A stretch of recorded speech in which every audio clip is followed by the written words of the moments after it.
Today's meditation is going to be on the relationship of Padmasambhava's invocation as many atoms. And the relationship of that is how the Dharma works in transmission to the relationship of the Buddha, the Dharma, and the Sangha, and how when one takes refuge in that reality, they're actually taking refuge in the Buddha, the Dharma, the Sangha. So you actually are taking refuge in Sangha, which is an influence of the likeness, like-mindedness, the possibility of there being, due to reality of past reincarnations, wherever we're at in present situation is very similar to where we were at in previous life.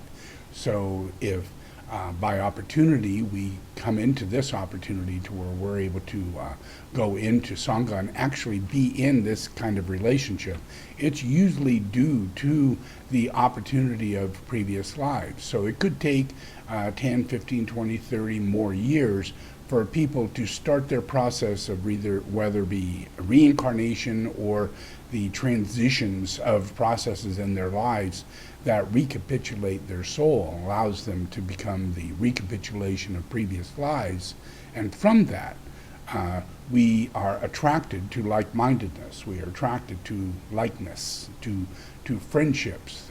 Friendships are not based on the attachment of having a friend or a connection, but it's fellowship. It's a like-minded reality that happens in a spiritual quest that each individual applies when they're on the path.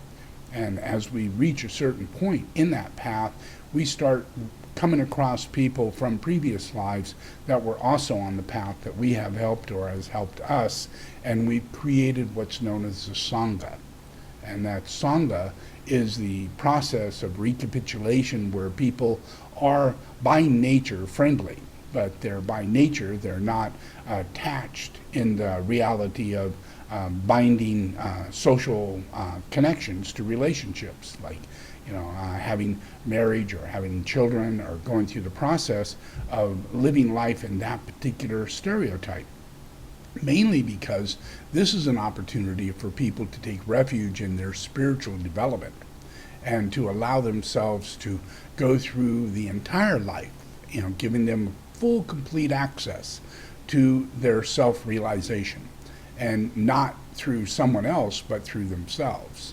So that is through likeness, like-mindedness. It allows us a process to where people around us don't open doors for us and try and push us back into those lifestyles. So it's within the Sangha that there is an opportunity of like-minded people of the same commitment that are living a natural life in their lifestyle of spiritual development, to where they're not seeking those types of sixth-ray love, but they're seeking the self-realization of true love, and that awakening of their higher self through being able to acknowledge the truth and discern, discriminate, and walk through the path and be able to externalize the externalization of the process of the plan, with the working out of the plan, the actual reincarnation value of reincarnation. The fact that we all reincarnate, but since that we don't have a spiritual connection of fellowship, then we don't remember because we have not much to remember. Because all memory comes from the soul, the collective body of the soul. And those values and processes recapitulate. So it really is quite a group reality, but it's not in the way that we think in terms of relationships. It's more in terms of being able to allow a person next to you to be free to express themselves within the integrity of spiritual development. So it's all hands off. We don't, we're not clingy on another person. We're not behind the scene trying to work on developing a relationship while we're in Sangha or things of that nature. We are free from all of those relationships, and it allows us to take the time to self-assure ourselves in our own personal integration so that we're able to radiate out and bring about a collective consciousness of awakening in masses of people, to allow them to let go of the stereotypical lifestyles that they are caught up in and move more toward their spiritual realization, so that they won't get caught in the process of delusions of grandeur or the cult reality of religions that come through a person's life and catch on to that recapitulated value of spirituality that's in a person, but has not necessarily recapitulated due to the lack of the lifestyle of meditation and having the life of being a meditator, of being a yogi. And I don't mean the kind that moves their body and stretches in particular positions, but the kind that's a yogi of mind, the ability to have understanding of your thoughts and your actions and your ways in which your mind is developing life itself, manifesting life itself. So by taking charge of that, we're not only taking charge of our personal life, but we're taking charge of not causing any harm to all life, and that we're actually furthering the process of that same radiating quality of harmlessness, projecting into the elements of the future, so that others within all of humanity begin furthering the process of peace on earth, which happens through integrity and the ability and value that we have toward each other. When we're not behind the scene instigating the process of thinking that we have to have these relationships in our lives, whether it be the graduate from a college or a doctor, or whatever form of relationships we stereotypically believe we have to be, and to fulfill in order to have a full life.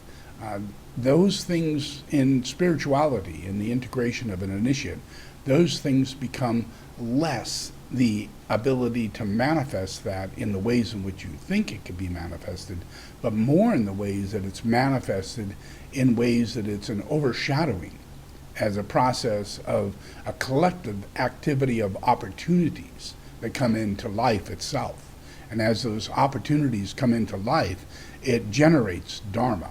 And that's what Sangha is about. Sangha is about creating a telepathic, intuitive relationship of harmlessness and a non-binding interpersonal relationship that doesn't project on other people, doesn't cause other people to continue their negative process of not being able to clear their karma and not being able to actually integrate their higher centers with their lower centers and be able to facilitate their ability to be self-healed and self-realized.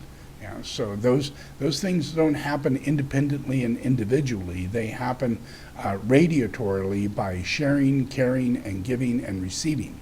So it's through the process of loving radiation and that coming back to you, that creating a good community and creating a wonderful country and a beautiful planet is the outcome of the Sangha.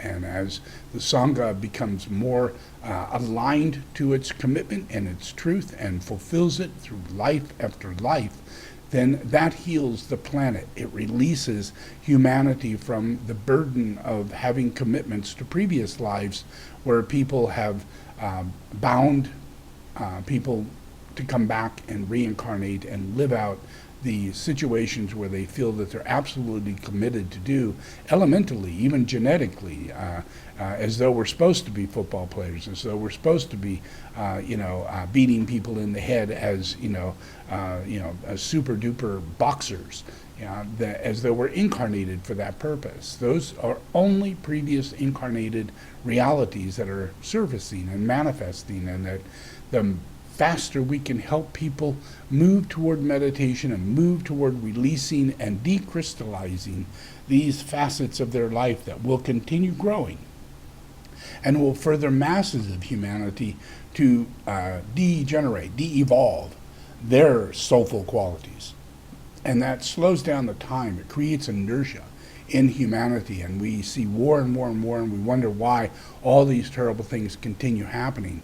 And it's mainly because the Sangha, the influence of Sangha itself, is not a committed form of reality yet inside of humanity. So it's that way of being able to commit within oneself. It releases the influence of integrating other people into your little matrix of design, of desire body, and influence of actually pulling people away from the Sangha, yeah, and fulfilling the process of the commitment that they wanted to do, but are moved toward the process of feeling less and less committed toward that, more and more inertia around that, and lack of ability to witness and view and feel God's presence on earth. Yeah, so really, it's the Sangha that makes that possible. It's the Sangha that makes it possible for people not only to feel the Dharma, but feel and see and experience the presence of the Buddha.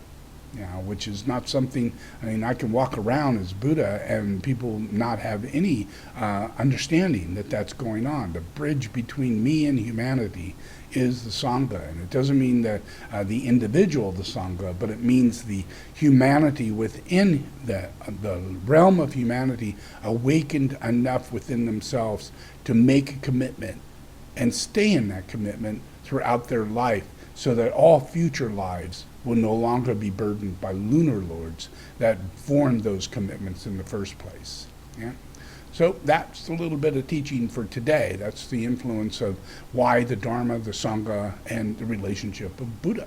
Yeah? It's not a religious fanaticism of pray, pray, pray, and light candles and just stay with that. It really is an action of mind. It's an action of ability to become like-minded, to develop abilities of releasing humanity from the burden of what it is that they're suffering from.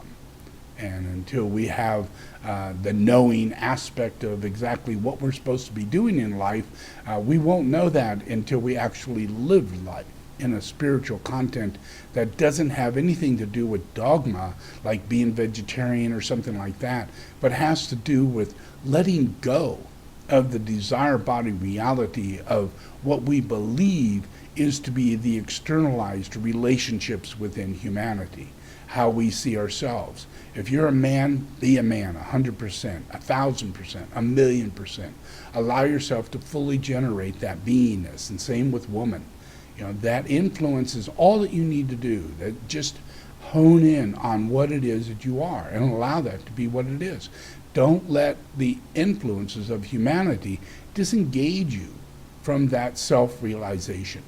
Yeah, because it's through self-actualization and self-realization that the furthering of healing of humanity, it takes place. But when we don't do that, and we have a whole world of masses of all of humanity who do not do that, and in that process, we have what is humanity's culture, the process in which we're so dominated toward male and female processes that we're actually detrimental to our own character. We're detrimental to our own belief system. We're detrimental to our own process of who we are and what we're going to be and what we look like and how we're going to manifest in healthiness and character in life.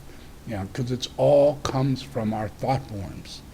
And until we take control of those thought forms by literally letting go through meditation, literally allowing ourselves to connect to our higher self, our future self, our beingness that is much better off than the person we are today because of the relationships that we will foster in maybe the next 10 lives or even throughout the end of this life. But the main thing is those interpersonal relationships that further other people to awaken themselves and become aware and self-attuned and self-realized and self-actualized. It's a very long road. It's not one life. It is all your lives. There is no, I do this and then I get to stop living or go through another door and all I get to do now is live in paradise. It is what it is. And we have the situation that we have, which is life. And how we deal with it is being a practitioner, awakening the Buddha nature, no matter what the circumstance, and focus upon that forever.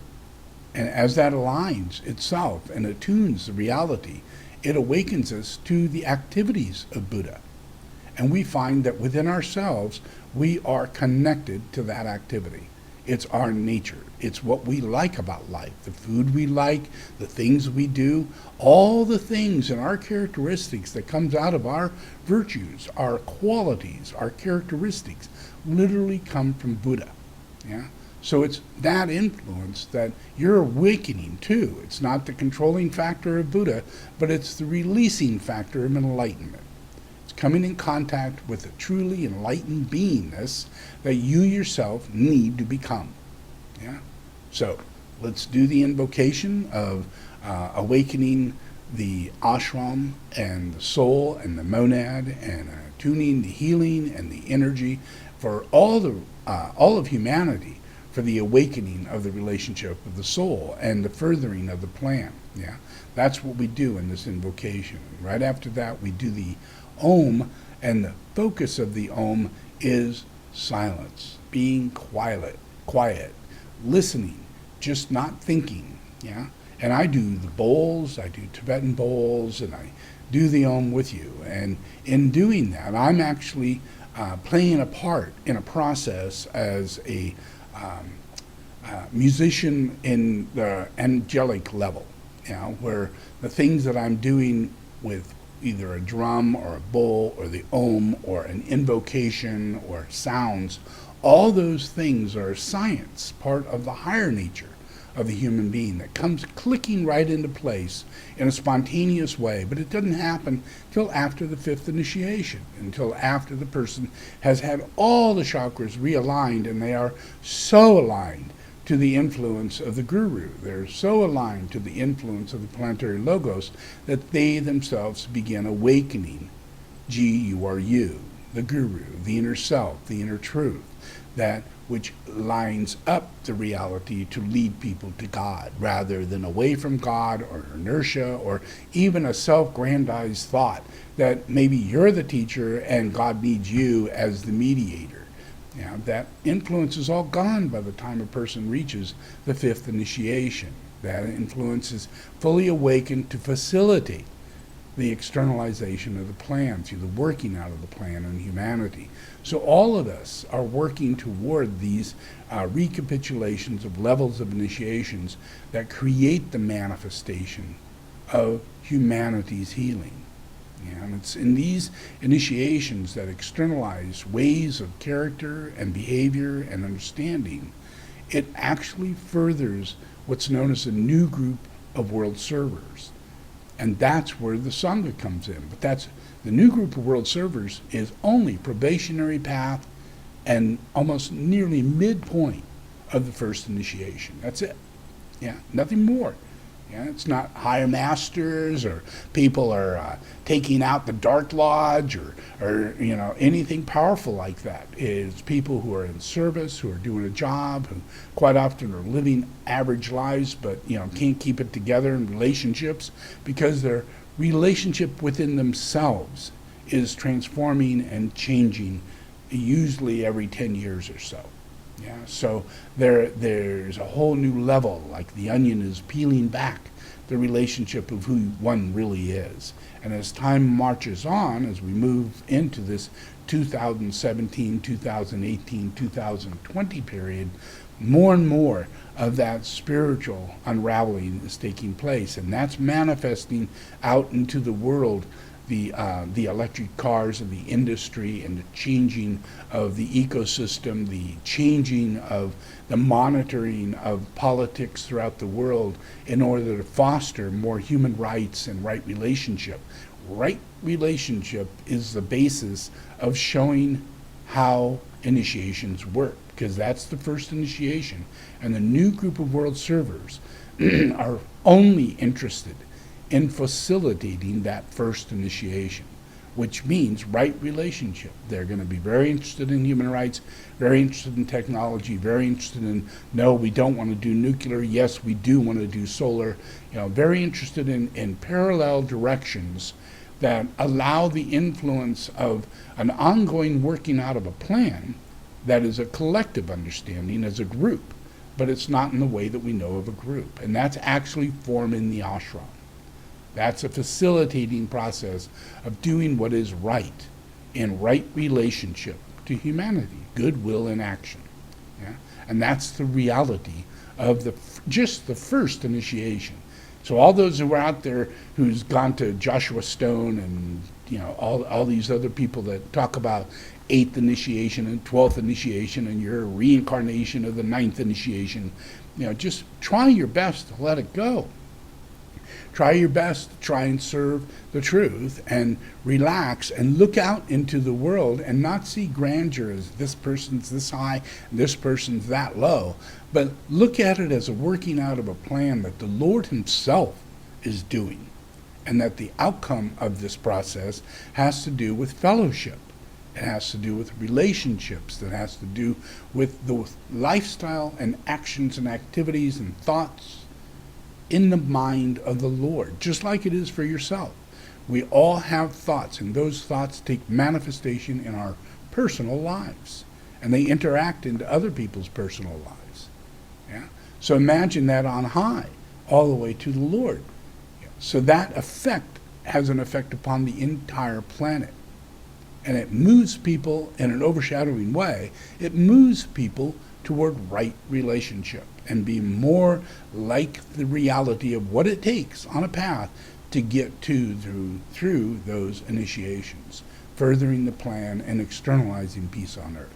Yeah? So again, back to the meditation. We're going to do the invocation. We're going to start with the invocation, then we're going to go on to meditation for 20 minutes, and after that I'm going to play As Many Atoms, and we'll listen to that, and I'll do the bowls and drum, and that will be the end of it. So let's begin by doing the invocation. Okay, just repeat after me the invocation, and we'll begin. I invoke the power, the love, and the wisdom of my ashram, soul, and monad.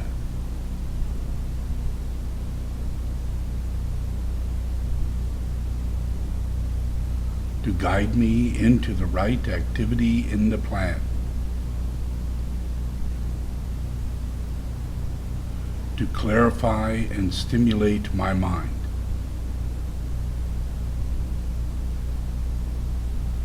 To transform and transmute my feelings and emotions.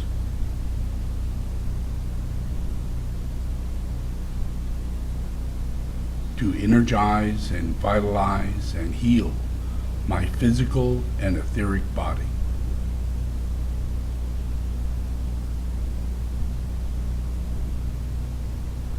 So there is a normal flow of energy in my physical and etheric body.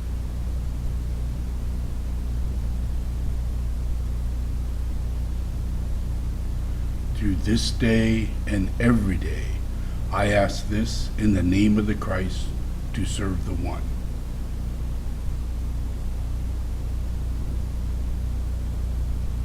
All in the name of the Father, the Son, and the Holy Spirit. Amen.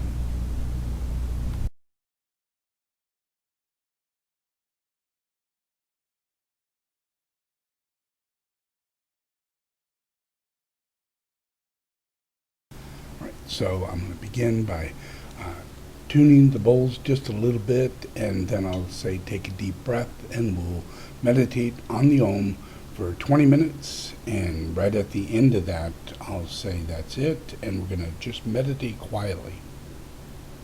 And after about a minute of meditating quietly, we're going to go on to As Many Atoms, and you'll see a video of As Many Atoms that I did, and you can actually watch the video and listen to the video and just focus, but don't think too much. Just allow yourself to be receptive.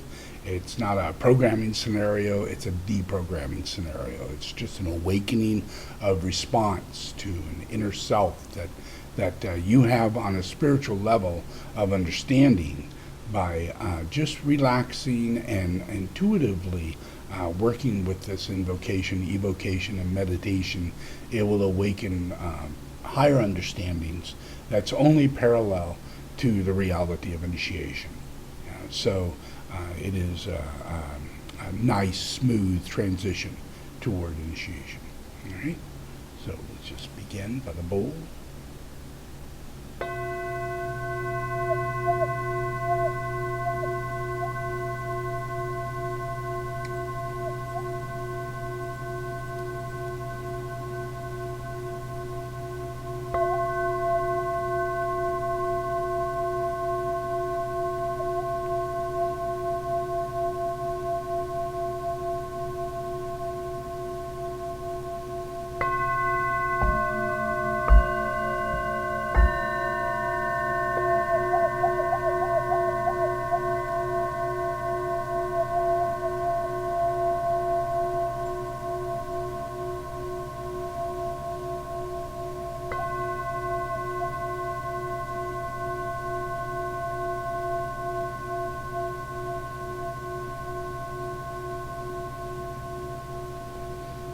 Okay, take a deep breath.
Now just meditate in silence.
as there are in 1,000 million worlds. So many times I make reverent salutations to all the Buddhas of the three eras, to the Dharma, and to the excellent community. I pay homage to all the shrines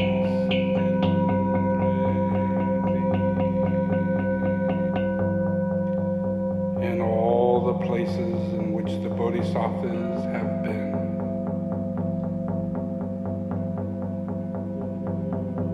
I make profound obeisance to the teachers and to those whom respectful salutation is due.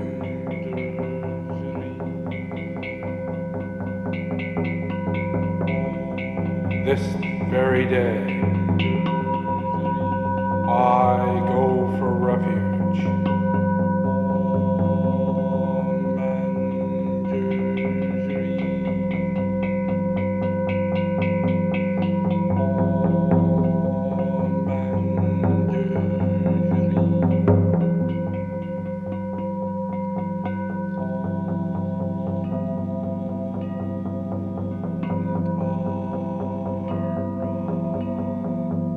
Powerful protectors, whose purpose it is to guard the universe, the mighty conquerors who overcome suffering everywhere. Wholeheartedly also I take my refuge in the Dharma, which they have ascertained, which is the abode of security against the rounds of rebirth. Likewise, in the host of the bodhisattvas, I take my refuge.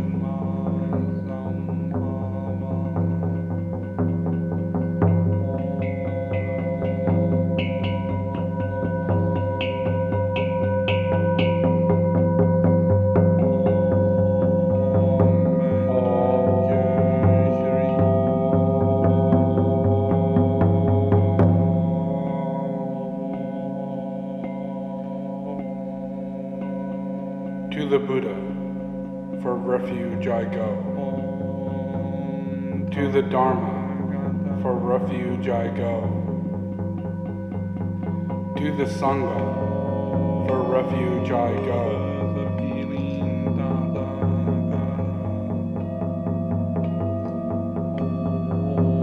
To the Buddha, for refuge I go. To the Dharma, for refuge I go. To the Sangha, for refuge I go.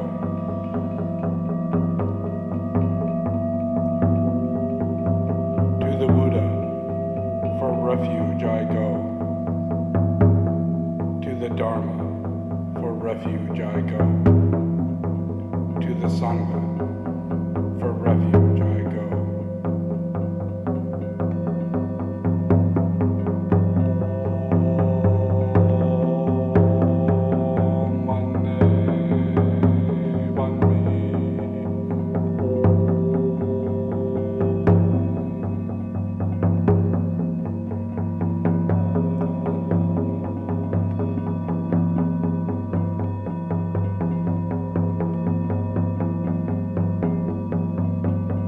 All the truth teachings of the past, to all the truth teachings yet to be, to all the truth teachings that are now, my worship flows unceasingly. No other refuge than the truth. Refuge supreme is there for me.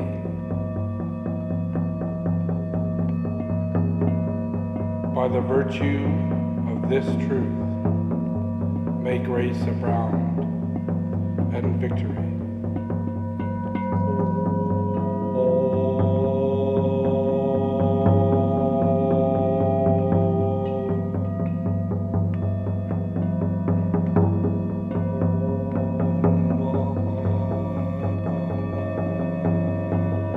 All my life, I go for refuge to brotherhood.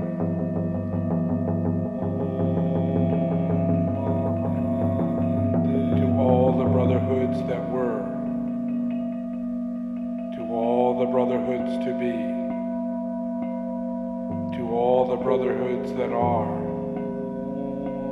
my worship flows unceasingly. No refuge but the brotherhood. Refuge supreme is there for me. By the virtue of this truth, may grace abound and victory.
Okay, I'm just going to play a little drum.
Okay, thank you for attending your meditation today. See you again on Friday. Enjoy.